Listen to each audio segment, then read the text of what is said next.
We're going to the crash site, and they've been there a week, pulling out bits of the Lancaster, and the word is that they've found human remains, right? That's as much as we know, so we're going to go learn a bit more.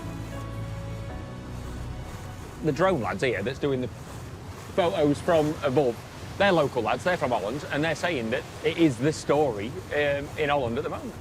Everyone's on about it, all over the papers, on the news. Yeah, and to be part of that is mega.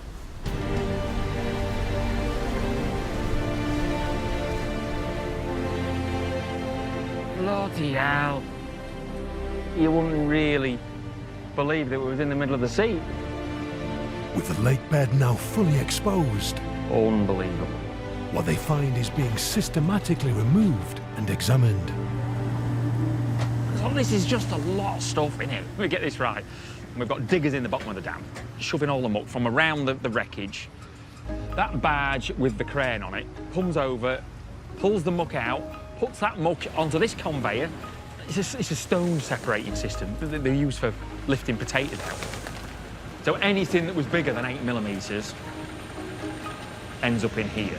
There's one person sorting plane bits, one person sorting human remains, one person sorting asbestos and the radiation parts, and then ordnance, which, to be honest, I didn't know what that word meant, but that meant all the bullets and shells and bombs that haven't gone off. And what remains goes back into the barge, which eventually will go back inside the dam before they take the dam to bits. The whole recovery will take 5 weeks, and keeping track of exactly what's been found is key. Is it in here? Next one. We know it's in here somewhere. Oh, right, yeah, here we go. Look at this. This is what's been found and what hasn't been found. Obviously, what's coloured in, that's what we've got. So we've got radiators, we've got wheels, we've got an engine, bits of airframe, bits of panels, bits of rudder. That's not a rudder, is it? That's an aileron. Let me get that right. I don't know my planes. I'll be getting sacked, won't I? It's a flap. Sorry, it's a flap. Sorry. Look at that. Next guy heads down into the cofferdam with Koen Cornelissen from the aircraft recovery team. The fuselage is here, but it's just disintegrated. It's like someone's got a Lancaster bomber and cut it into 1,000 pieces, put it in a bucket, shook the bucket about, and just tipped it into the sea. You have a large piece of the wing. Yeah. You know what this is? These are oxygen tanks. Yeah. And all of the oxygen tanks are stored in one place, so that's why they're there. As they look around the wreckage, Koen makes a remarkable discovery. Look at this. Clues that paint a horrific picture of ED-603's last moments. I see it now. Is that a bullet hole? This is a bullet hole. Do you think that's a bullet hole? The bullets were linked.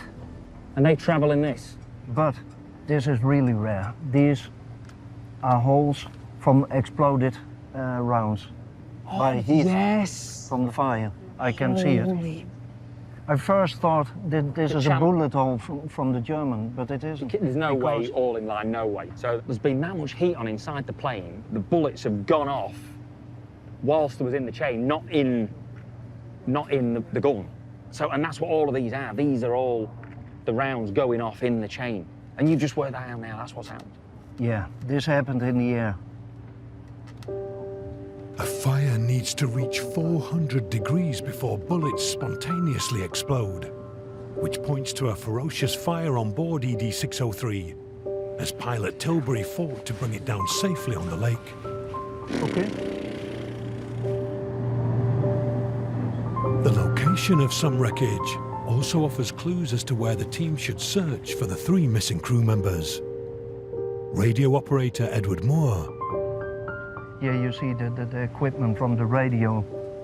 It's a lot of wiring, a lot of cables. So do you think there could be some remains there, maybe? Possibly. Flight engineer Arthur Smart. We won't touch it, but there's one of the parachutes. Bloody hell. Somewhere here, where the flight engineer. And mid-upper gunner, Charles Sprack. This is the part of the turret. Ah, right. Mid-upper turret, that's what that is. And he's missing, so maybe... He shouldn't be far away. Maybe. If he is here, we found him. Yeah, yeah. That's for sure.